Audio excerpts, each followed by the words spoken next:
సమాజం మొత్తాన్ని కూడా నూతన యెరూషలేములో నిత్య సీయోనులో ఉంచాలనేది ఆయన సంకల్పం. ఇక్కడ ఉంచడం కాదు, అక్కడ ఉంచాలనేది. దేవునికి స్తోత్రం కలుగును గాక. పెద్దగా చెప్పండి.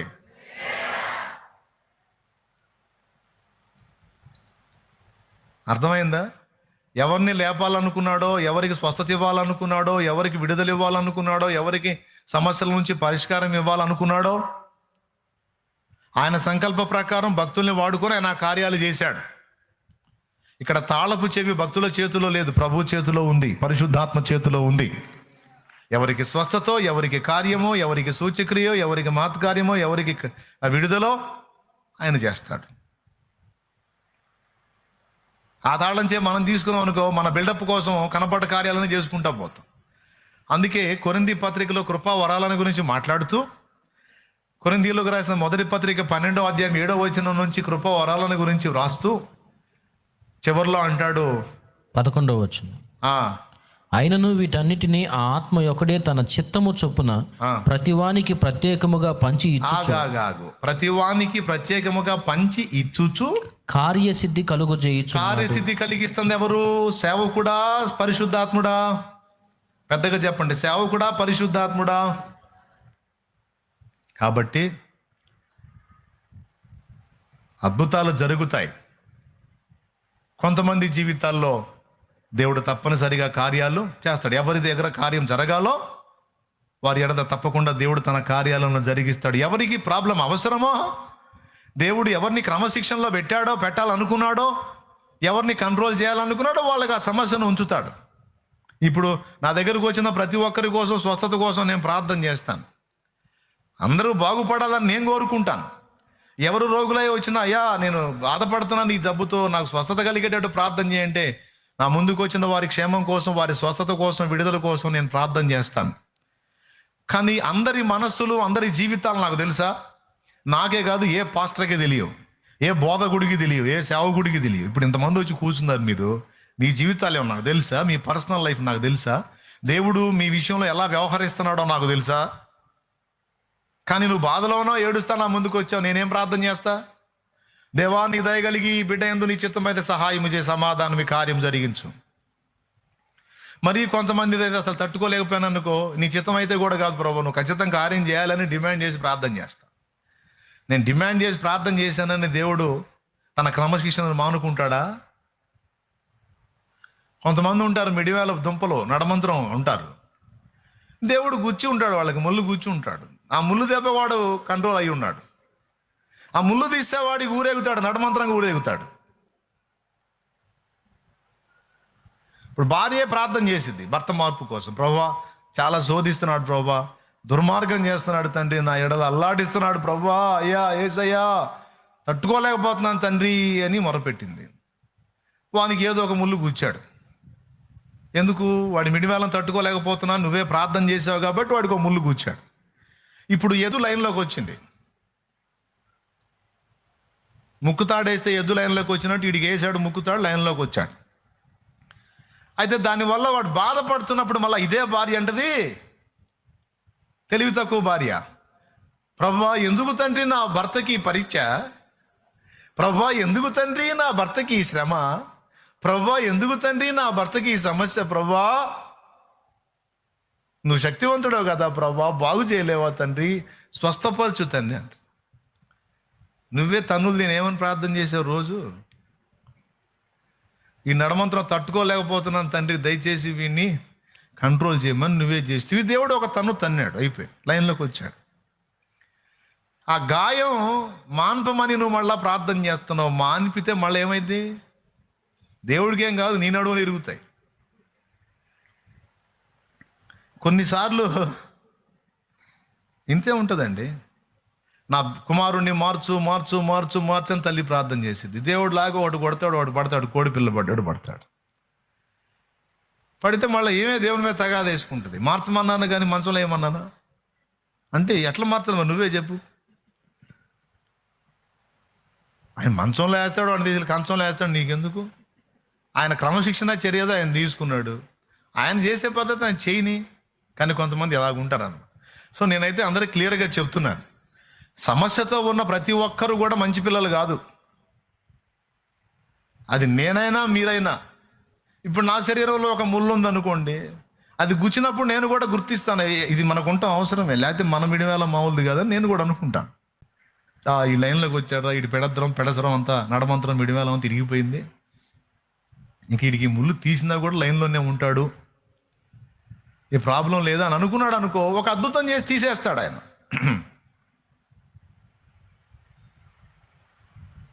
అవునా? కాబట్టి దేవుడు తన శక్తిని ఉపయోగించి తన కార్యాలను నిరంతరం జరిగిస్తూనే ఉంటాడు. సమస్యలు ఎందుకు వస్తున్నాయో తెలుసుకున్నప్పుడు ఎవరెవరికి పరిష్కారం ఇవ్వాలనుకున్నాడో దేవుడు తన చిత్త ప్రకారం 100 మందికి ప్రార్థన చేస్తే 10 మందికైనా దేవుడు తన కార్యాలు జరిగిస్తాడు. అది కొంతమందికి ఉండే డౌట్గా నేను సమాధానం చెప్పా.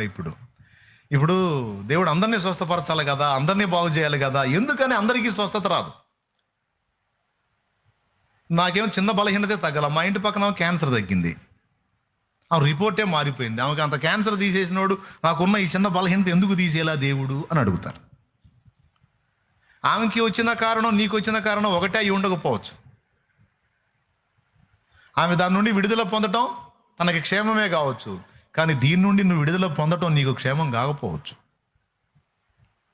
కాబట్టి దేవుడు క్రమశిక్షణ చర్యలో భాగంగా కొంతమందికి సమస్యలు రప్పిస్తాడు కనుక అందరివి అన్నీ తీసేయమని దేవుణ్ణి డిమాండ్ చేస్తే మనం డిమాండ్ చేసామని దేవుడు అందరి తీసాడు. అందుకే కొందరి ఎడల దేవుడు తన కార్యాలను జరిగిస్తాడు. ఇప్పుడు ఇంతకు నా సమస్య పోయిద్దా లేదనేది నీకు డౌటు ఏమో. ఒకవేళ నువ్వు దేవుని క్రమశిక్షణలో సరిచేయబడి నువ్వు లైన్లోకి వచ్చుంటే తప్పకుండా దేవుడు తీసేస్తాడు. తీసేయనట్లు నువ్వు నేర్చుకోవాల్సింది నేర్చుకో, దిద్దుకోవాల్సింది దిద్దుకో, తప్పకుండా దేవుడు కార్యం చేస్తాడు. ఒక అద్భుతం జరిగితే పోయింది. అద్భుతాలు అనేవి రేరుగా జరిగితేనే అద్భుతాలు అవుతాయి, రెగ్యులర్గా జరిగితే అద్భుతాలు కావు. కాబట్టి ఎందుకు చేశాడు ఈ అద్భుతాలు అంటే దానికి కొన్ని కారణాలు ముందు చెప్పాను, మళ్ళీ ఇప్పుడు చెప్తాను. కొంతమంది దేవుని కార్యాలు చూసైనా వాళ్ళ బతుకులను దిద్దుకుంటారు, మారు మనసు పొందుతారని సూచిక క్రియలను కొన్ని వాళ్ళ కళ్ళ ముందు దేవుడు చేశాడు. అమ్మో ఈ కార్యం జరిగిందంటే దేవుడు ఉన్నాడు రా, అదిగో దేవుని శక్తి అని, ఆ శక్తిని చూసైనా సరే తమ బతుకులు దిద్దుకుంటారని కొరాజీను, బెత్సైదా, కపెర్నహూము లాంటి ప్రదేశాల్లో మరికొన్ని ప్రదేశాల్లో దేవుడు తన స్పష్టమైన సూచక్రియలు జరిగించాడు. సో మారు మనసు పొందడానికి దేవుడు అద్భుతాలు జరిగించాడు. అలాగే సాతాను కట్టిన కట్ల నుంచి ప్రజల్ని విడిపించడానికి దేవుడు అద్భుతాలు చేశాడు. 2, మూడవది కనికరాన్ని బట్టి అద్భుతం చేశాడు. ఇప్పటికి కూడా కనికరాన్ని బట్టి అద్భుతాలు చేస్తాడు ఆయన. కనికరాన్ని బట్టి చేస్తాడు, కృపను బట్టి చేస్తాడు, ఆయన ప్రేమను బట్టి, కనికరాన్ని బట్టి, కృపను బట్టి ఆయన అద్భుతాలు చేస్తాడు. అంతేకాదు ఆయన నామ మహిమ కొరకు కూడా కార్యాలు జరిగిస్తాడు.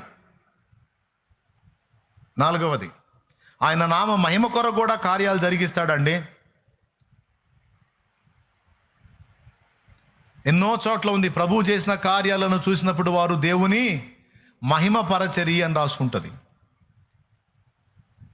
మహిమపరిచారు, దేవుని మహిమార్థమై కూడా కొన్ని అద్భుతాలను దేవుడు జరిగిస్తాడు. అందులో భాగంగానే దేవుని క్రియలు బయలుపరచడానికే వీడు గుడ్డివాడుగా పుట్టాడని యోహాను సువార్త 9వ అధ్యాయంలో పుట్టినది మొదలుకొని గుడ్డివాడైన మనుషునికి యేసు ప్రభు కళ్ళు ఇప్పిస్తాడు, కళ్ళు తెప్పిస్తాడు, లేదా చూపుని అందిస్తాడు. ఎట్లా అంటే ఉమ్ము ఊసి బురద చేసి ఆ బురదని వాని కళ్ళ మీద రాసి నువ్వు శిలోయమనుకోనేటికి వెళ్ళి కడుక్కో, నువ్వు చూపు పొందుతావని వాని ఎడల దేవుడు కార్యం జరిగించాడు. ఎందుకు వీడు గుడ్డివాడుగా పుట్టాడని వాళ్ళు అడిగినప్పుడు దేవుని క్రియలు వీని యందు ప్రత్యక్షపరచబడుట కొరకు. సో అద్భుతాలు ఎందుకు జరుగుతాయి అనే పరంపరలో ఆ వివరణలో 1 మారు మనసు ప్రజలు పొందినట్లుగా దేవుడు అద్భుతాలు జరిగిస్తాడు. అలాగే సాతాను కట్లలో బందీలైన పిల్లల మీద కనికరంతో వాళ్ళని విడిపించడానికి దేవుడు తన అద్భుతాలు జరిగిస్తాడు. అలాగే కొన్నిసార్లు ప్రత్యేకంగా వ్యక్తిగతంగా ఆయన కనికరాన్ని బట్టి కూడా, కొంతమంది మీద ఆయన కలిగిన ప్రేమ, కనికరం, జాలి, దయను బట్టి కూడా కొన్ని అద్భుతాలు జరిగిస్తాడు. 4వది దేవుని క్రియలను ప్రత్యక్షపరచడానికి దేవుడు అద్భుతాలు చేస్తాడు. 5వది దేవుని మహిమార్థమై దేవుడు అద్భుతాలు చేస్తాడు. 6వది అనేక మంది ప్రజలు ఆయన యందు విశ్వాసం ఉంచునట్లు ఆయన అద్భుతాలు చేస్తాడు. అది కూడా ఉంది. అదే ఇందాక మనం చదివించిన మూలవాక్యం. కానా అనేటువంటి ప్రాంతంలో ఒక మ్యారేజ్ జరుగుతుంది. గలిలయలో ఉన్నటువంటి కానా. ఈ కానా అనే ఊరిలో ఒక పెళ్లికి ప్రభు ఆహ్వానించబడ్డాడు తన శిష్య బృందంతో కలిసి. అప్పటికే ఆయనను గమనిస్తూ ఉన్నారు. ఆ రోజు ఒక ప్రత్యేకమైన సూచక క్రియ వారి మధ్య చేశాడు. అది మీకు తెలుసు, నీళ్ళని ద్రాక్షరసంగా మార్చటం. ఇక ఆ స్టోరీ అంతా వివరిస్తే టైం పోయింది కాబట్టి నేను అదేం మీకు వివరించాలనుకోవట్లేదు. అక్కడ ఒక సూచక్రియ చేస్తాడు. ఏంటంటే నీళ్ళని 6 రాతి బాన్లు అక్కడ ఉంటాయి, అందులో ద్రాక్షరసం నింపుతారు. అదంతా అయిపోయిద్ది. విందు ప్రధాని ఇంకా రాకమునిపే అదంతా అయిపోయిద్ది. తీరా ఈ విందు ప్రధాని వచ్చిన తర్వాత ఆయనకి ఇవ్వడానికి ద్రాక్షరసం ఉండదు. అప్పుడు పెండ్లిలో ఆ పెండ్లి ఇంటి వారు ఇబ్బంది పడతా ఉన్నప్పుడు యేసు ప్రభు వారు ఆ రాతి బాణాల నిండా నీళ్లను నింపమంటాడు. వాళ్ళు అంచుల మట్టుకు నీళ్లు నింపుతారు. తర్వాత ఆ నీళ్లను ముంచి తీసుకెళ్ళి విందు ప్రధానికి ఇవ్వమని యేసు ప్రభు అక్కడున్న పనివారికి చెప్తాడు. వారు తీసుకెళ్ళి ఆ నీళ్లని విందు ప్రధాని ఎవరైతే మెయిన్ ఉన్నాడో అతనికి ఇచ్చినప్పుడు అతను అది తాగి ద్రాక్షరసం చాలా మధురంగా ఉంది అంటాడు. అంటే ఈ నీళ్లు అతని చేతిలో పోయినప్పుడు అవి మధురమైన ద్రాక్షరసంగా మారిపోయినట్టు లేఖనంలో రాయబడి ఉంది. ఆ సూచక్రియ చూసి అక్కడ ఉన్న వాళ్ళంతా నిర్ఘాంతపోతారు. ఎరిగిన వాళ్ళందరూ కూడా, ముఖ్యంగా శిష్యులు ఆయన యందు విశ్వాసం ఉంచిరి అని రాస్తుంది. అంటే కొంతమంది కొన్ని కార్యాలను చూసినప్పుడు దేవుని యందు విశ్వాసం ఉంచుతారు. అయితే కొంతమంది నేను విశ్వాసం ఉంచుతా, చెయ్యమను అని డిమాండ్ చేస్తారు. డిమాండ్ చేసేవాడి విషయంలో దేవునికి కోపం తెప్పిస్తుంది. అదే డిమాండ్ చేస్తే దేవుని రెచ్చగొట్టినట్టు అవుతుంది. దేవుని దగ్గరకు వచ్చి దేహి అనాలి కానీ డిమాండ్ చేయకూడదు. నీకు దమ్ముంటే చెయ్యి, నీకు ఉందా అంత శక్తి ఉంటే చెయ్యి, సవాల్ అని చెప్పంటే దేవుడు చేయడు కార్యాలు. ఇంకా చెప్పాలంటే అలా అడిగిన వాళ్ళని తిట్టాడు. వ్యభిచారులైన చెడ్డతరం వారు సూచక్రియలు అడుగుతున్నారు, యోనాను కూర్చున్న సూచక్రియ కానీ మరి ఏది వారికి అనుగ్రహింపబడదు అని. ఇక్కడ సూచక్రియ దేవుని యొక్క కార్యాలను చూడాలంటే దేవుని శక్తిని నమ్ముటకు తప్ప ఇక వేరే మార్గం లేదు. నమ్ము, దేవుని కార్యం చూస్తావు అనేది దేవుని వాక్యం చెప్పిన సత్యం. అంతేగాని నీకు సూచక్రియ చేసి చూపిస్తాను, నీ సవాల్ స్వీకరిస్తున్నాను, నేను అద్భుతం చేస్తాను, అప్పుడు నమ్మమని చెప్పలా. ఇక్కడ శిష్యులు సవాల్ చేయలే, ఒక సూచక్రియ చేసి చూపించప్పుడు నమ్ముతామని. వాళ్ళు ఆల్రెడీ నమ్మి యేసుని వెంబడిస్తున్నారు. ప్రైజ్ ద లార్డ్, పెద్దగా చెప్పండి. వాళ్ళు ఆల్రెడీ నమ్మి యేసు ప్రభుని వెంబడిస్తున్నారు. వాళ్ళ విశ్వాసాన్ని వృద్ధి పొందించడానికి, స్థిరపరచడానికి దేవుడు సూచక్రియలను వాడుకున్నాడు. అందులో ఈ నీళ్లను ద్రాక్షరసంగా మార్చిన సూచక్రియ ద్వారా శిష్యుల యొక్క విశ్వాసం స్థిరపరచబడింది. వారు ఆయన యందు విశ్వాసం ఉంచిని అని రాస్తుంది. అలాగే వాక్యాన్ని స్థిరపరచడానికి కూడా దేవుడు సూచక్రియలు, మాత్కార్యాలు వాడుకుంటాడు. అర్థమైందా?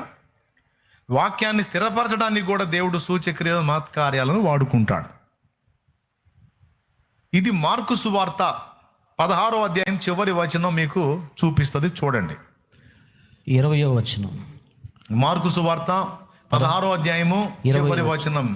వారు బయలుదేరి వాక్యమంతటా ప్రకటించిరి. ఏం చేశారు వాళ్ళు? మెయిన్ దేని మీద దృష్టి పెట్టారు? వాక్యము అంతటా ప్రకటించిరి. ప్రభువు వారికి సహకారుడై ఉండి వెనువెంట జరుగుచూ వచ్చిన సూచక్రియల వలన వాక్యమును స్థిరపరచుచుండెను. మళ్ళీ చెప్తున్నాను, అద్భుతాలు ఎందుకు, సూచక్రియలు ఎందుకు అంటే వాక్యమును విన్నవారి హృదయములో స్థిరపరచడానికి. వాళ్ళు వాక్యం చెప్పారు, వాళ్ళు సత్యం చెప్పారు, సమాజంలో అనేక మందికి యేసుని గురించి బోధించారు. అంతేకాదు అక్కడ ఉన్న వాళ్ళలో కొంతమంది జీవితాల్లో కార్యాలు జరిగినప్పుడు వాళ్ళు యేసు ప్రభుని విశ్వసించారు. దేవుని కృపను బట్టి నేను పట్టుకున్నది కూడా అదే. వాక్యం మనం సరిగ్గా చేతబట్టి, సత్యవాక్యాన్ని చేతబట్టి, సత్య విషయంలో రోషం కలిగి వాక్యాన్ని ప్రకటించుకుంటా, యథార్థంగా ప్రజల్ని నడిపించుకుంటూ మనం ముందుకెళితే, యేసుక్రీస్తు మహిమార్థమై ఆయన సత్యాన్ని మనం వెదజల్లితే, అది దేవునికి నచ్చితే, వీడు క్రమంగా వెళుతున్నాడు అనేది దేవునికి నచ్చితే, తప్పనిసరిగా దేవుడు ఆ వాక్యం విన్న వాళ్ళ జీవితాల్లో కార్యాలు జరిగిస్తాడు. ఎన్నోసార్లు నా ఎదుటికి వచ్చిన వాళ్ళకి నేను చెప్పాను, శాలేమన్నా ప్రార్థించినప్పుడు ఇది జరిగింది, శాలేమన్నా చేతులు ఉంచినప్పుడు ఇది జరిగిందని శాలేమన్నను హైలైట్ చేయొద్దు. ఇది శాలేం రాజన్న ద్వారా జరిగిన పని కాదు, ఇది దేవుని పరిశుద్ధాత్మ వలన జరిగిన కార్యం. ఇది యేసుక్రీస్తు నామమును బట్టి జరిగిన కార్యం. ఇది నీలో ఉన్న విశ్వాసాన్ని బట్టి జరిగిన కార్యం. ఇది యేసు ప్రభువే నా శక్తి వల్ల నీకు తగ్గిందనలా. కుమారి నీ విశ్వాసము నిన్ను, నా కుమారుడా నీ విశ్వాసము నిన్ను స్వస్థపరిచెను, సమాధానం కలిగిపో అని వారి విశ్వాసాన్ని ఘనపరిచాడు. కానీ నేను నా శక్తితో తగ్గించానల్లా. యేసు ప్రభు అంతటి వాడే ఆ మాట అనలా. మరి నేను ఎలా అనగలను? కాబట్టి ఒకవేళ నేను ప్రార్థించినప్పుడు కార్యం జరిగితే, నేను ప్రకటించినప్పుడు లేదా ఆరాధించినప్పుడు నీలో కార్యం జరిగితే, ఇప్పుడు ఆదివారం ఆరాధన ఉంది, శుక్రవారం ఆరాధన ఉంది, మనసారా మనం ఆరాధించినప్పుడు కొంతమంది ఆరాధనలో తాకబడతారు. మస్తు సాక్ష్యాలు ఉన్నాయి, అవి మస్తు సాక్ష్యాలు ఉన్నాయి. ఒక ఆమె కడుపులో 2 గడ్డలు ఉన్నాయని 2 డాక్టర్లు రిపోర్ట్ ఇచ్చారు. ఆమె కడుపులో 2 గడ్డలు ఉన్నాయని 2 డాక్టర్లు రిపోర్ట్ ఇచ్చారు. ఆరాధనకు వచ్చింది, ఆరాధనలో ఏకీభవించింది, దేవుని చేత తాకబడింది. ఇక ఆ గడ్డలోనే ఆయన ఆపరేషన్ పోయింది. చెక్ చేసి గడ్డలు లేవన్నారు వాళ్ళు. కొంతమంది ఆరాధనలో తాకబడతారు. అలా తాకబడినా లేదా చేతులుంచినప్పుడైనా కార్యం జరిగితే ఆ మహిమను మనం దేవునికి ఆపాదించాలి, కానీ శాలేం రాజుకు ఆపాదించకూడదు. ఎవరికి ఆపాదించకూడదు? శాలేమన్నకు ఆపాదించకూడదు. శాలేమన్న ప్రార్థించాడు, కార్యం జరిగింది. నువ్వు ప్రార్థించినా కార్యం జరిగింది.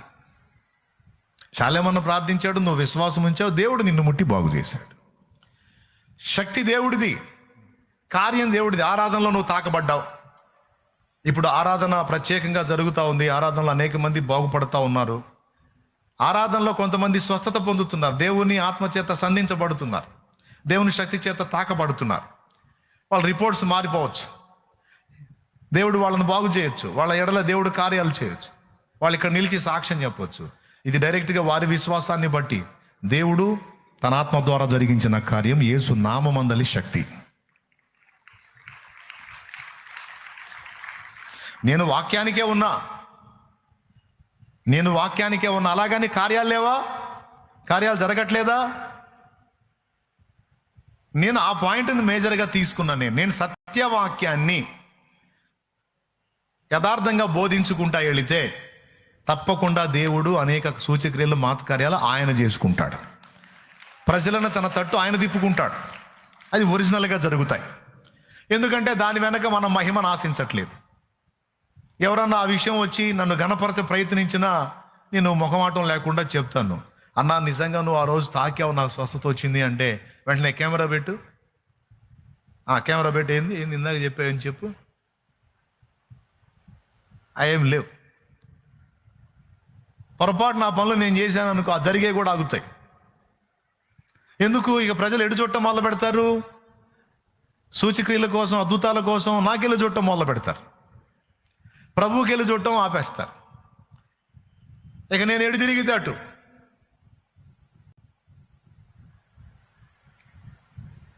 అది కాదు కదా. ఒకవేళ నా యొద్దకు వస్తే సత్యవాక్యం కోసమే నా దగ్గరకు రావాలి, వాక్యం కోసమే నా వైపు చూడాలి. ఎందుకంటే వాక్యం దేవుడు నాకు ఇచ్చిన కృప కాబట్టి, అది నాకు దేవుడు చేయమన్న పని కాబట్టి నేను వాక్యం ప్రకటించాలి, సమయమందును అసమయమందును. Praise the lord.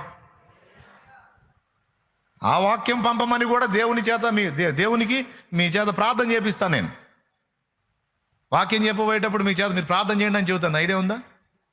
ఏమని ప్రార్థన చేస్తారు? ఖచ్చితంగా మీరు అదే చేస్తారు. ఏమని? నీ దాసుని వాడుకొని నీవు మాతో మాట్లాడు.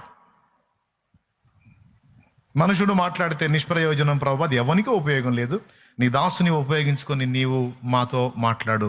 ఎందుకంటే ఈవేళ మేము ఈ సమయం దాన్ని కేటాయించాం. దయచేసి నీ దాసుని వాడుకోమని మీరు దేవుని వేడుకుంటారు. ఆ తర్వాత దేవుని వాక్యధారం మీకు ప్రవహిస్తుంది. అన్నా నువ్వు ప్రార్థించినప్పుడు నాకు ఈ అద్భుతం జరిగింది అన్నా. నేను ప్రార్థించినప్పుడు జరిగింది. అట్లయితే చూడబాయ్ కెమెరా ఎటు తిప్పు. అది నేను ప్రార్థించినప్పుడు జరిగింది, అంత సీన్ లేదు. నేను ప్రార్థించాను, నువ్వు విశ్వసించావు, దేవుడు దయ చూపాడు అంతే. నీకు ప్రకటింపబడిన వాక్యం నీలో స్థిరపరచాలనుకున్నాడు, ఈ కార్యం నీకు జరిగించాడు. నీ కుటుంబానికి కూడా ఈ సూచన సరిపోతుంది, వాళ్ళు కూడా దేవునికి కనెక్ట్ అవుతారు. ఇది ఇక్కడ పాయింట్. అలాగే ఎన్నో కార్యాలు జరిగినాయి, ఎంతోమంది ఆత్మలు వాళ్ళ రిపోర్ట్స్ మారిపోయినాయి, వాళ్ళ ఎడల అద్భుతాలు జరిగినాయి. వాళ్ళు ఎన్నో సాక్ష్యాలు, ఆదివారం రోజు మస్తు సాక్ష్యాలు ఇక్కడ ఇస్తూ ఉన్నారు. అవన్నీ కూడా వాళ్ళు దేవుని మహింపరుస్తూ ఉంటారు. ఒకవేళ పొరపాటున అన్నా నా గురించి అయితే వెంటనే ఖండిస్తాను, నాదేం లేదు, దేవుని కార్యమే జరిగింది నీళ్ళు అని. మనుషుల్ని దేవునికి కనెక్ట్ చేసే పని సేవకులుగా, కాపర్లుగా మాకు అప్పగించాడు, కానీ మనుషుల్ని మాకు కనెక్ట్ చేసుకునేటువంటి పనిని దేవుడు మాకు అప్పగించలా. ఒకవేళ మనుషుల్ని మాకు కనెక్ట్ చేసుకున్నాం అనుకో, టపిమని పోయామనుకో, మాకు కనెక్ట్ అయిన వాళ్ళందరూ పోతారు. ఎందుకంటే మా స్థిరం లేని బతుకులు కదా, ఎప్పుడు వెళ్ళిపోతాం తెలియదు కదా. నేనే కాదు, ఏ పాస్టర్ అయినా, ఏ బోధకుడైనా ఎంతవరకు ఉంటాడు? స్థిరంగా ఉండేవాడు దేవుడు ఒక్కడే. కాబట్టి భక్తులందరూ దేవునికి కనెక్ట్ అవ్వాలి, కానీ భక్తులు కనెక్ట్ కాకూడదు. అవునా? అది వాస్తవం. అందుకే అవకాశం ఉన్నంత వరకు అందరినీ దేవునికి కనెక్ట్ చేయడానికి ట్రై చేస్తూ ఉంటాం. ఆఖరికి స్పష్టమైన అద్భుతాలు జరిగినా కూడా దేవుడే చేశాడు, సో దేవునికి వెళ్ళే చూడు అని. రెండవది, వాక్యాన్ని కనెక్ట్ చేయడానికి ట్రై చేస్తా. ఎందుకంటే వాక్య ప్రేమికులం కావాలి మనం. దేవునికి స్తోత్రం. ముందు వాక్యం, వెనక సూచక్రియ. చూడండి ఒక్కసారి మళ్ళీ మార్కు సువార్త 16:20. వారు బయలుదేరి వాక్యమంతటా ప్రకటించిరి. ఓకే, ముందు ఏదండి? అందరు నోరు తెరిచి చెప్పండి. ముందు వాక్యం, ఆ తర్వాత ప్రభువు వారికి సహకారుడై ఉండి వెనువెంట జరుగుచూ వచ్చిన సూచక క్రియల వలన వాక్యమును స్థిరపరచుచుండెను. అది ముందు వాక్యం, తర్వాత సూచక్రియలు. సూచక్రియలు అప్పుడే కాదు, ఇప్పుడు కూడా యేసుక్రీస్తు మళ్ళా మనకి ప్రత్యక్షమయ్యేంత వరకు, ఆయన రెండవ రాకడ పర్యంతం ఆ కార్యాలు జరుగుతానే ఉంటాయి. దేవునికి మహిమ కలుగును గాక.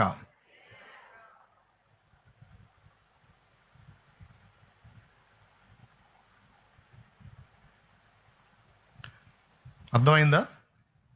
ఎంతవరకు జరుగుతాయని చెప్పాను? 1 కొరింథీ పత్రిక 13వ అధ్యాయము 8వ వచనం నుంచి కిందికి చదవండి. ప్రేమ శాశ్వత కాలముండును, ప్రవచనములైనను నిరర్థకములగును, భాషలైనను నిలిచిపోవును, జ్ఞానమైనను నిరర్థకమగును. మనము కొంత మట్టుకు ఎరుగుదుము, కొంత మట్టుకు ప్రవచించుచున్నాము గాని పూర్ణమైనది వచ్చినప్పుడు పూర్ణము కానిది నిరర్థకమగును. పూర్ణమైనది వచ్చినప్పుడు పూర్ణము కానిది నిరర్థకమగును. ఎవరి పూర్ణమైనది? చదువు కిందికి 11వ వచనం. నేను పిల్లవాడనై ఉన్నప్పుడు పిల్లవాని వలె మాట్లాడి తిని, పిల్లవాని వలె తలంచి తిని, పిల్లవాని వలె యోచించి తిని, ఇప్పుడు పెద్దవాడనై పిల్లవాని చేష్టలు మానివేసి తిని. ఇప్పుడు అద్దములో చూచినట్టు సూచనగా చూచుచున్నాము. అదుగదుగదుగో అప్పుడు ముఖాముఖిగా చూతుము. ఇప్పుడు కొంత మట్టికే ఎరిగి ఉన్నాను, అప్పుడు నేను పూర్తిగా ఎరుగబడిన ప్రకారము పూర్తిగా ఎరుగుదును.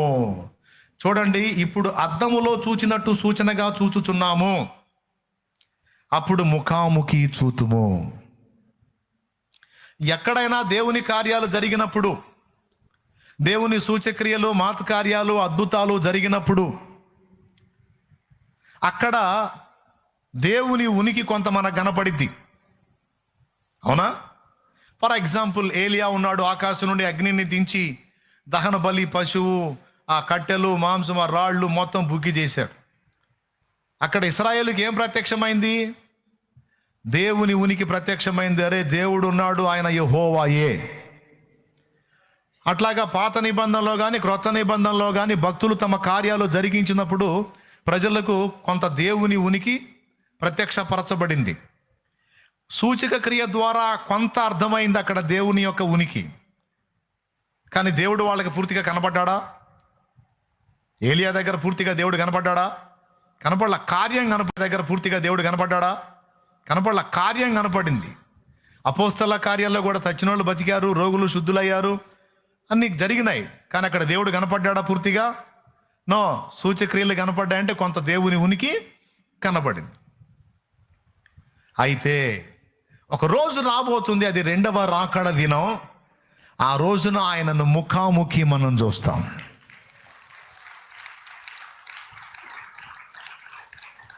అప్పటిదాకా ఈ అద్దములో చూచినట్టు సూచనగా ఆయన సూచనల ద్వారా, ఆయన మహత్కార్యాల ద్వారా, ఆయన వాక్కు ద్వారా, ఆయన అద్భుతాల ద్వారా ఆయన ఉనికిని మనం అప్పుడప్పుడు గుర్తుపట్టడానికి ఇవన్నీ కూడా అద్దములో చూచినట్టు సూచనలుగా కనపడుతున్నాయి. ఎప్పటిదాకా ఈ కొనసాగుతాయంటే ముఖాముఖి ఆయన మన మధ్యలో ప్రత్యక్షమైందాక ఇవి కొనసాగుతాయి. అప్పటిదాకా దేవుడు తన శక్తిని, తన ప్రభావాన్ని వ్యక్తం చేస్తానే ఉంటాడు, అద్భుతాలు జరిగిస్తానే ఉంటాడు, సూచన చూపిస్తానే ఉంటాడు, సూచక్రియలు జరిగిస్తానే ఉంటాడు. దేవుడు తన కార్యములను, తన శక్తివంతమైన కార్యములను ఆపడు, మానడు. ఎప్పటిదాకా? అసలు ఆయన ప్రత్యక్షమైన దాకా. ఇక ఆయన ప్రత్యక్షమైనప్పుడు అవసరంలా వీటితో మనం ఎవరి నిమిత్తం ప్రవచిస్తున్నామో ఆ ప్రవచించేవాడు మన కళ్ళ ముందు కనపడ్డప్పుడు ప్రవచనంతో పని లేదు. సూచక్రియలు, మహత్కార్యాలు ఎవరు జరిగించారో ఆయన మన ముందు ప్రత్యక్షమైనప్పుడు ఇక ఏది కావాలన్నా డైరెక్ట్గా ఆయన అడిగి పొందుకుంటాం. ఆయన వచ్చిన దాకా మాత్రం ఇవన్నీ కొనసాగుతాయి. ఎందుకు కొనసాగుతాయంటే అనేకులు ఆయన యందు విశ్వాసం ఉంచున్నట్లు, మారు మనసు పొందినట్లు, అనేక మంది ప్రజలు దేవుని మహిమపరచునట్లు. ఓకే, ఫర్ ఎగ్జాంపుల్ పెంతెకోస్తు పండుగ నాడు ఒక సూచక్రియ జరిగింది. అక్కడ ఆ మేడగది మీద అనేక మంది ఉన్నారు. వారు అన్య భాషలతో దేవుని మహిమపరిచారు. వారేమో అక్కడి స్థానికులు.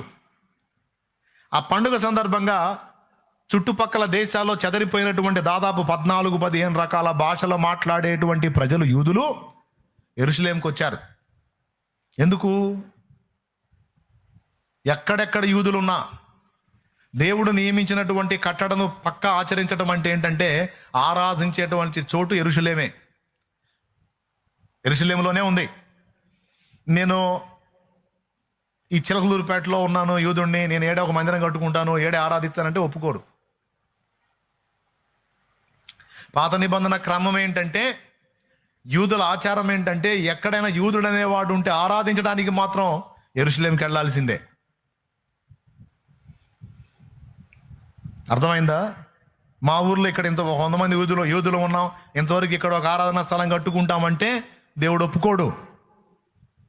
అది పొరపాటు, తప్పు. అది వారికి పాపంగా ఎంచబడిద్ది. అందుకని ఏం చేశారు? యెరూషలేం చుట్టుపక్కల దేశాల్లో ఉన్న వాళ్ళందరూ కూడా దాదాపు 14-15 రకాల భాషలు మాట్లాడే యూదులు, ఆ దేశాల్లో చెదరిపోయి ఉన్నటువంటి వాళ్ళు అక్కడే వాళ్ళు డెవలప్ అయ్యారు. కానీ వాళ్ళు ఆరాధించడానికి, పండగ జరపడానికి మాత్రం యెరూషలేంకి రావాల్సిందే. భక్తి గల మనుషులు కాబట్టి వాళ్ళందరూ యెరూషలేంకి వచ్చేసి అక్కడ ఉన్నారు.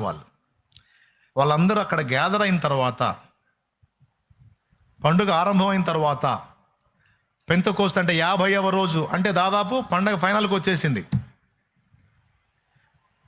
పెంతెకోస్తు పండుగ నాటికి అందరూ అక్కడ గ్యాదర్ అయి ఉన్నారు. అందరిని అక్కడ గ్యాదర్ కానిచ్చి దేవుడు అపోస్తలుల దగ్గర ఒక కార్యం చేశాడు.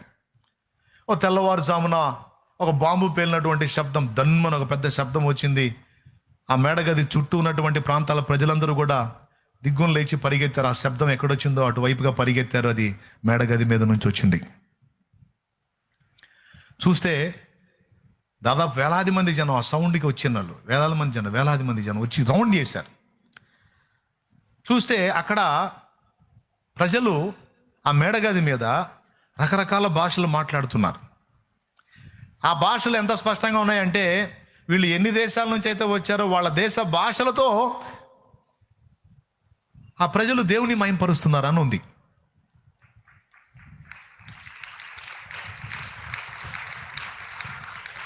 ప్రజలంతా వచ్చి చూశారు.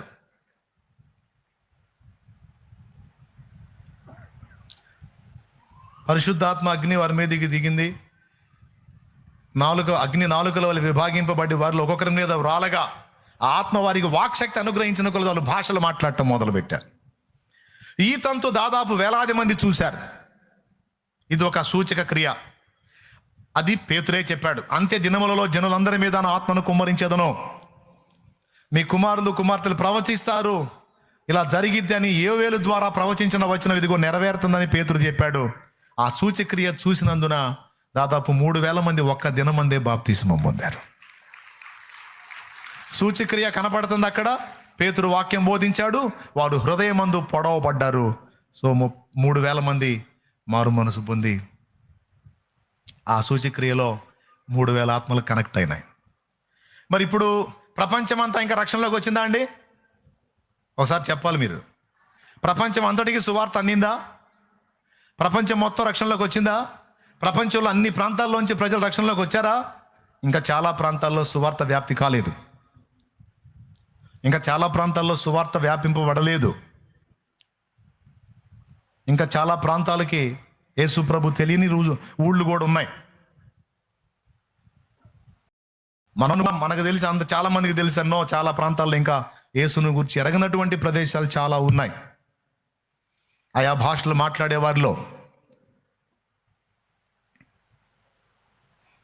పరిశుద్ధ గ్రంథం ఇంకా చాలా ప్రాంతాలకు వెళ్ళలేదు. ఇంకా చాలా భాషలో తర్జుమా కాలేదు. తెలుసా మీకు? వేలాది భాషలు ఉన్నాయి భూమి మీద. ఇప్పటికీ కనీసం 100 భాషల్లో కూడా పూర్తిగా తర్జుమా కాలేదు బైబిల్. వేలాది భాషలోకి ఎప్పుడు తర్జుమా కావాలి?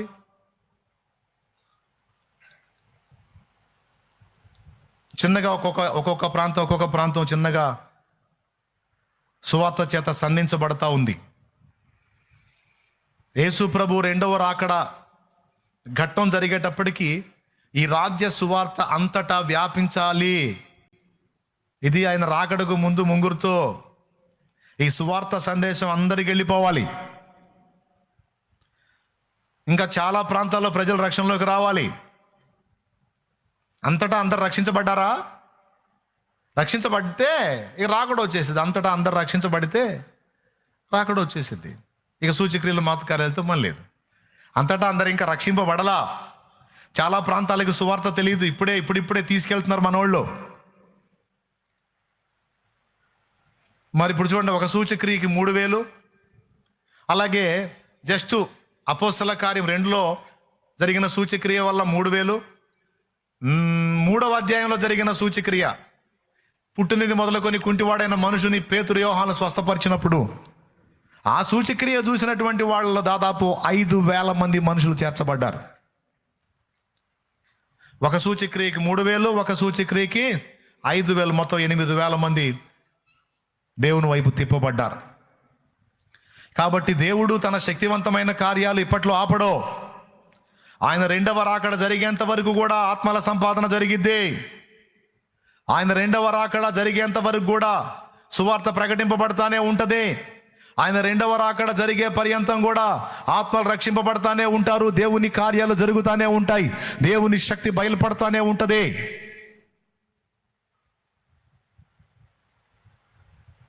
దీనికి భిన్నంగా ఎవడు చెప్పినా మీరు వినొద్దు. వాళ్ళు ఏం చెబుతున్నారు? అప్పట్లోనే ఆగిపోయినాయి అని చెబుతున్నారు. దానికి ఏం చెబుతున్నారు వాళ్ళు వచనాలు అంటే, తిమోతికి కడుపు జబ్బు వచ్చినప్పుడు మరి పౌలు నడికట్టో చేతిగుడ్డో తగిలితే ఎంతో మంది రోగాలు తగ్గినాయి. మరి తిమోతికి ఒక నడికట్టు పంపించవచ్చు కదా, తగ్గిపోయింది కదా అని ఈ బోధకులు మాట్లాడతారు. వింటున్నారా? కానీ అలా పంపలా. నీ కడుపు జబ్బు నిమిత్తము తరచుగా వచ్చు బలహీనతల కోసం కొంచెంగా ద్రాక్షరసం పుచ్చుకో అని వైద్య సలహా చెప్పాడు. ఎందుకు? ఒక ఖర్చీపో నడికట్టో పంపించి స్వస్థపరచవచ్చు కదా. కానీ ఎందుకు వైద్య సలహా చెప్పాడు? ఎందుకు చెప్పాడు? ఎందుకంటే అప్పుడే ఆగిపోయినాయి.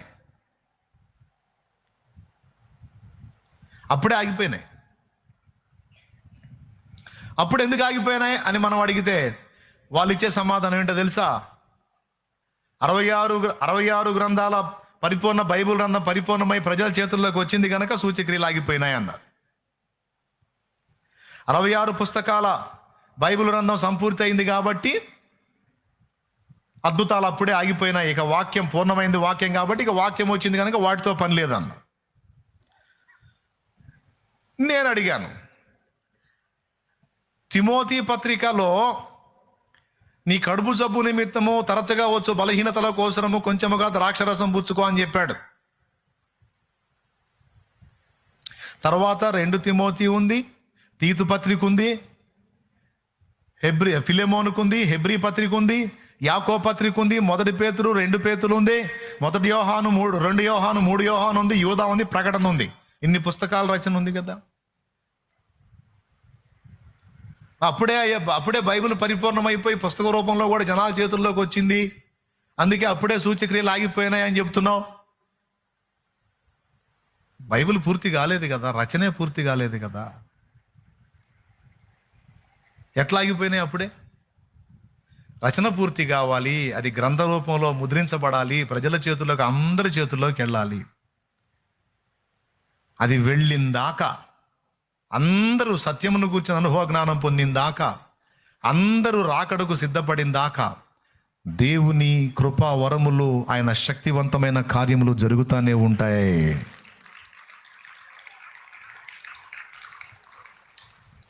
కానీ ఈ దయ్యానికి ఇష్టం లేదు. దేవుని అద్భుతాలు, సూచక్రియలు, మాత కార్యాలను ప్రజలు విశ్వసించటం దయ్యానికి ఇష్టం లేదు. అందుకే ఇది కొంతమంది బోధకులను మోసగించి వాళ్ళు వాటిని వ్యతిరేకించేటట్టు చేసింది. ఇప్పుడు చెప్పండి, ప్రజల మారు మనసుకి దేవుడు అద్భుతాలని వాడుకున్నాడు. ప్రజలు ఆయన్ని విశ్వసించడానికి అద్భుతాలను వాడుకున్నాడు, సూచక్రియలని. అంతే, వాక్యం వారిలో స్థిరపరచబడటానికి అద్భుతాలను, సూచక్రియలని వాడుకున్నాడు. ఈ మూడిటితో పాటు అన్యజనుల్లో అనేకులు దేవుని వైపు తిప్పబట్టానికి కూడా దేవుడు సూచక్రియలను వాడుకున్నాడా లేదా?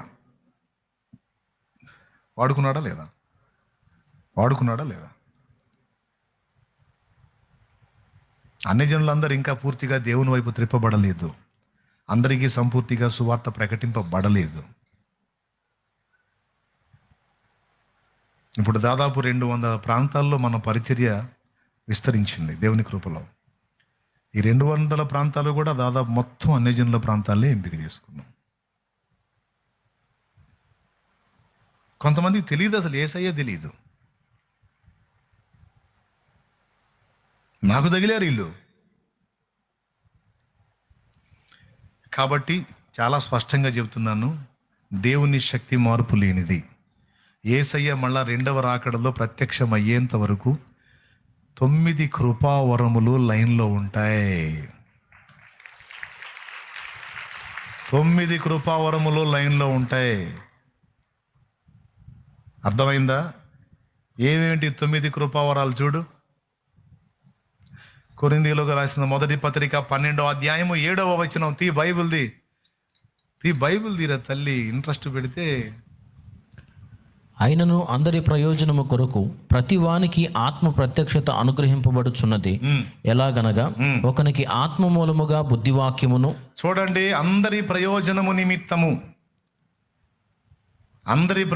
నిమిత్తము కొందరికి బుద్ధివాక్యము, మరి ఒకనికి ఆ ఆత్మను అనుసరించిన జ్ఞానవాక్యము, మరి ఒకనికి ఆ ఆత్మ వల్లనే విశ్వాసమును. చూడండి, బుద్ధివాక్యం అనే వరం లైన్లోనే ఉంటది, జ్ఞానవాక్యం అనే వరం లైన్లో ఉంటది, విశ్వాసం అనే వరం లైన్లో ఉంటది. మరి ఒకనికి ఆ ఒక్క ఆత్మ వల్లనే స్వస్థపరచు వరములను, మరి ఒకనికి అద్భుత కార్యములను చేయు శక్తియు, మరి ఒకనికి అద్భుత కార్యములు చేయు శక్తి, మరి ఒకనికి ప్రవచన వరమును. ఇవన్నీ అప్పుడే ఆగిపోతే కృపా వరములలో వీటిని ఎందుకు చేర్చారు? ఏమండి, అప్పుడే ఆగిపోయినాయి అన్నారు కదా. కృపా వరాల్లో వీటిని పెట్టి స్థిరపరిచాడు వాటిని. దేవునికి స్తోత్రం. అర్థమైందా? చదువు. మరి ఒకనికి ఆత్మల వివేచనయు, మరి ఒకనికి నానావిధ భాషలను, మరి ఒకనికి భాషల అర్థము చెప్పు శక్తియు అనుగ్రహింపబడి ఉన్నవి. అది లెక్క. అందరి ప్రయోజనము నిమిత్తము ప్రతి వానికి ఆత్మ ప్రత్యక్షత అనుగ్రహించబడుతుంది. ఇక్కడ 9 రకాలు వచ్చినాయి. ఈ 9 కాదు, ఇంకా ఉన్నాయి. పై విచారణ చేసేటువంటి వరం, అదొక శక్తి. ఉపకారములు ధర్మమును చేసేటువంటి వరం, ఏమండి, కాపరిత్వం, సువార్త చెప్పేటువంటి శక్తి, ప్రవచించేటువంటి శక్తి, బోధ చేసేటువంటి శక్తి, ఏమండి, వీటితో పాటు రైట్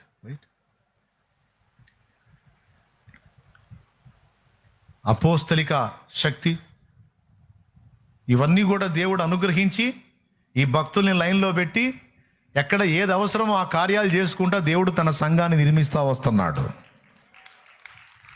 ఇవన్నీ ఆగిపోయినాయి, వీటిని నమ్మొద్దు అనేటువంటి బోధ రైట్ కాదు. ఇది మీకు క్లారిటీ ఉండాలి, అందుకని చెప్తున్నాను నేను.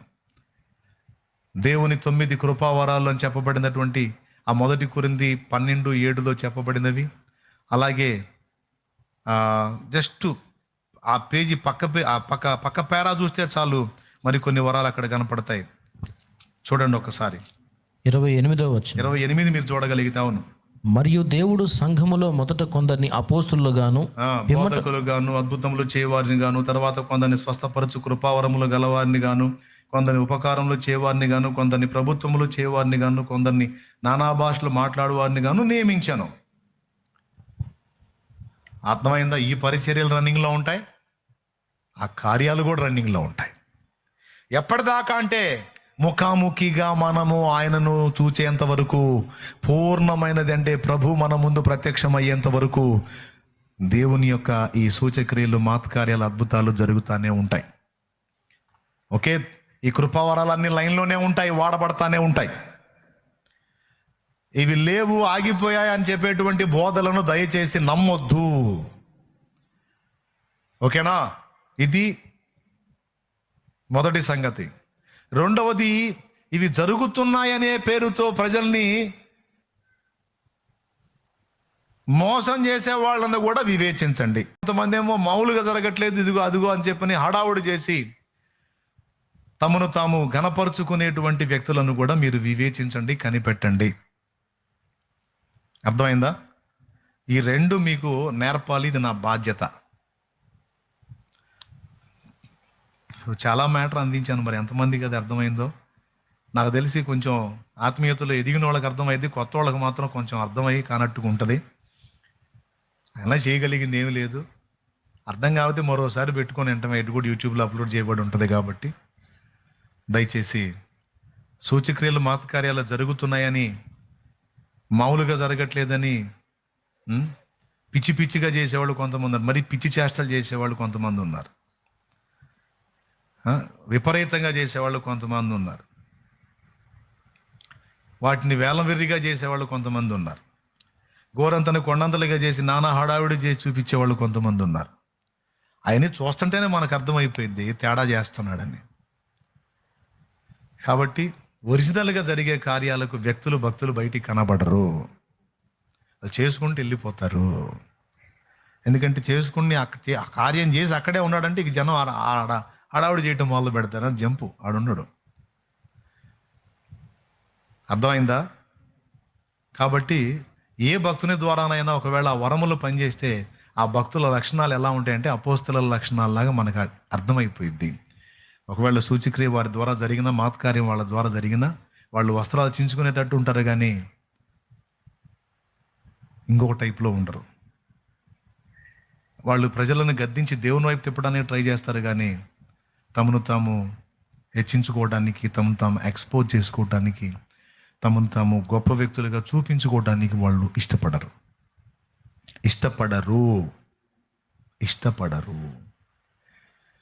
కానీ జనాల సైకాలజీ నేను చెప్పను, హడావుడి చేసేవాడి మీద మనసు పెడతారు.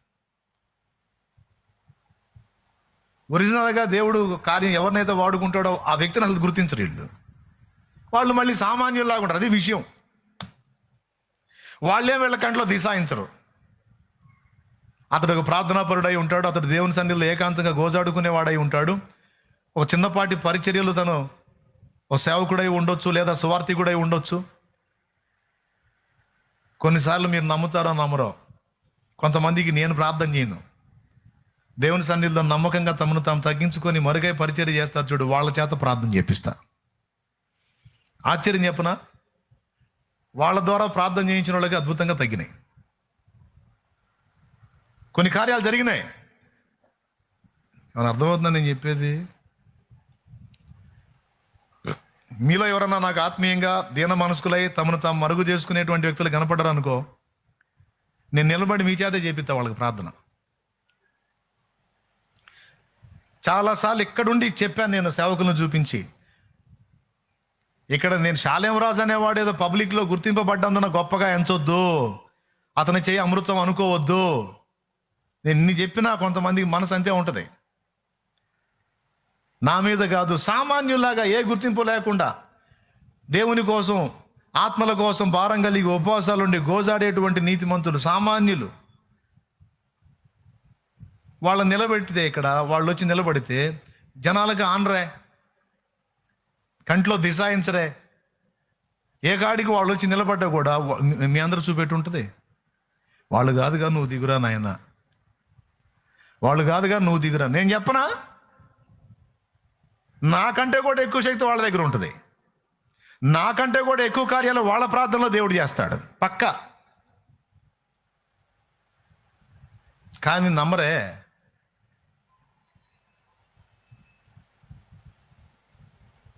అంటే నువ్వు వాక్యం చెప్తే చాలామంది ప్రజలు వస్తారు కాబట్టి నువ్వు చేస్తే మాకు తగ్గిద్ది. నువ్వు ఎంత మంచోడివి కాకపోతే, నువ్వు ఎంత గొప్పోడివి కాకపోతే ఇంతమంది వస్తారు కాబట్టి నువ్వు చేస్తే మాకు తగ్గిద్ది. అది కాదు. సామాన్యుల్ని దీనులుగా ఉన్న సేవకుల్ని తక్కువ అంచనా వేయొద్దు. దేవుడు వెలిచూపులకు హడావుడిగా కనపడుతున్న వాళ్ళకంటే కూడా దీనులై తమను తాము మరుగు చేసుకున్న దీన మనసు గల దైవజనుల దగ్గరే దేవుడు ఆయన సన్నిధి తోడుగా ఉంటుంది, దేవుని కార్యాలు జరుగుతాయి. అందుకే నేను పచ్చిగా చెప్తాను కూడా. నేను అందుకే మీకు తెలియదు, మీరు అనుభవిస్తారు, నా మాట వినండి, దేవుని శక్తిని అనుభవిస్తారు, వాళ్ళ చేత ప్రార్థన చేయించుకోండి అని చెబుతాను నేను. వాళ్ళు వచ్చి నిలబడితే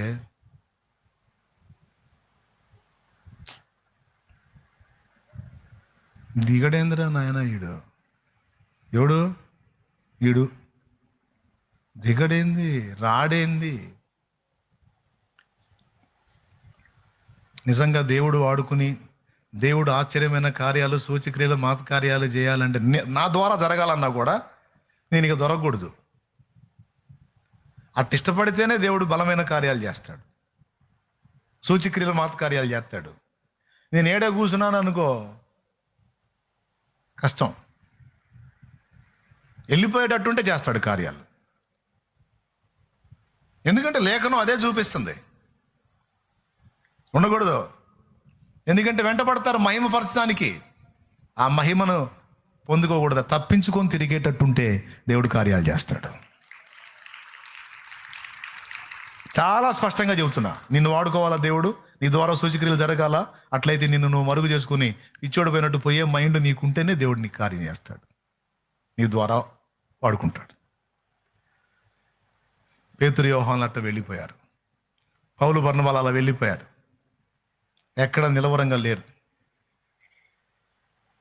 లేరు. దేవునికి స్తోత్రం కలుగును గాక. హల్లెలూయా. ఏమండి, అలాంటి మనసు నీకుందా? నిన్ను కూడా వాడుకుంటాడు. కొంతమంది వచ్చి, వదినా నువ్వు ప్రార్థన చేసావు, నిజంగా నాకు తగ్గింది వదినా అన్నారు అనుకో, స్వార్థం వదినా ఇట్రా కూర్చో, నీకేం జరిగిందో చెప్పు. ఈ వదిన ప్రార్థన చేస్తే నాకు తగ్గింది వదినా అని ఏమో చెప్పింది అనుకో, ఇంకో మనిషి చేస్తే తగ్గదు ఇక. ఎందుకంటే నువ్వు ఎత్తులు స్టార్ట్ చేసావుగా. ఏం స్టార్ట్ చేసావు? ఎత్తులు పట్టడం స్టార్ట్ చేసావుగా, ఎక్స్పోజింగ్ మొదలు పెట్టావుగా, హడావుడి చేయటం మొదలు పెట్టావుగా. ఇంక రెండో మనిషి చేస్తే వినడేక. ఒక్కసారి నీ ప్రార్థన విని జవాబు ఇస్తేనే నువ్వు ఈత ప్రచారం మొదలు పెట్టావు బంగారు తల్లి. ఇంకో 2-3 కార్యాలు చేశానంటే ఇక నువ్వు కింద నిలబడు ఆకాశంలో తిరుగుతుంటావమ్మా, వద్దులే కూర్చో అంటాడు. నువ్వు ప్రార్థన చేస్తే నాకు దేవుడు జవాబు ఇచ్చాడమ్మా అంటే అది నాది కాదమ్మా, నా దేవునికి మహిమ. అది నువ్వు ఎవరికి చెప్పాల్సిన అవసరం లేదు. ఒకవేళ చెప్పదలుచుకుంటే యేసు ప్రభు నాకు ఈ కార్యం చేశాడని చెప్పు, నువ్వు మయంపరచమ్మా, నాదేం లేదు. ఆయనది కృప, ఆయనది శక్తి, ఆయనదని నువ్వు వెళ్ళిపో. నువ్వు ఎంతమంది జీవితాల్లో కార్యాలు చూస్తావో చూడు. మీ అందరికీ చెప్తున్నానండి, మీరు ప్రార్థించినా వింటాడు, కానీ మైండ్ ఎలా ఉండాలి? మరుగైపోయేటట్టు ఉండాలి. హడావుడిగా ఇక చూడండి ఇక నా పెతాపం అనేటట్టు ఉండకూడదు. అది పురుషుడైనా స్త్రీ అయినా ఎవరైనా దేవుని చేతిలో వాడబడాలి, అనేక మందికి దేవుని శక్తి చూపించాలంటే కార్యం జరిగిందంటే అక్కడ నుంచి జంపు. వాళ్ళంతే చేశారు మరి అపోస్తలులు. ఎక్కడ నిలవరంగా లేరు, తిరుగుతూనే ఉన్నారు. దేవునికి స్తోత్రం కలుగును గాక. వాళ్ళని ప్రజలు ఘనపరిస్తే ఒప్పుకోలా, వస్త్రాలు చించుకున్నారు. దీన్ని దృష్టిలో పెట్టుకొని నువ్వు కూడా సాధన చేయ, తప్పకుండా దేవుడు నీడలు కూడా కార్యం చేసి వాడుకుంటాడు. సూచక్రియలు, మహత్ కార్యాలు, గొప్ప కార్యాలు చేయగలడు. కాబట్టి ఇప్పుడు రెండు ఫైనల్గా మీకు తేల్చి చెప్పాను. ఒక వాదన వాళ్ళు ఏమంటారు, అవన్నీ అప్పుడే ఆగిపోయాయి, ఇప్పుడు లేవు అంటారు. అప్పుడే ఆగిపోయాయి అని చెప్పడానికి వాళ్ళు చెప్పినటువంటి లాజిక్ ఏంటంటే, బైబిల్ సంపూర్తి అయింది, వాక్యం వచ్చింది కనుక వాటితో పని లేదు అని అంటారు. మరి అట్లయితే ఈ వచనం ఏమవ్వాలి? వారు బయలుదేరి వాక్యం ప్రకటించుచుండిరి, వెనువెంట జరుగుచూ వచ్చిన సూచక్రియల చేత ప్రభు వాక్యమును స్థిరపరచుచుండెను. వాక్యం వచ్చింది సార్, వాక్యం ప్రజల గుండెల్లో స్థిరపరచడానికి దేవుడు సూచక్రియలను వాడుకున్నాడని ఉంది.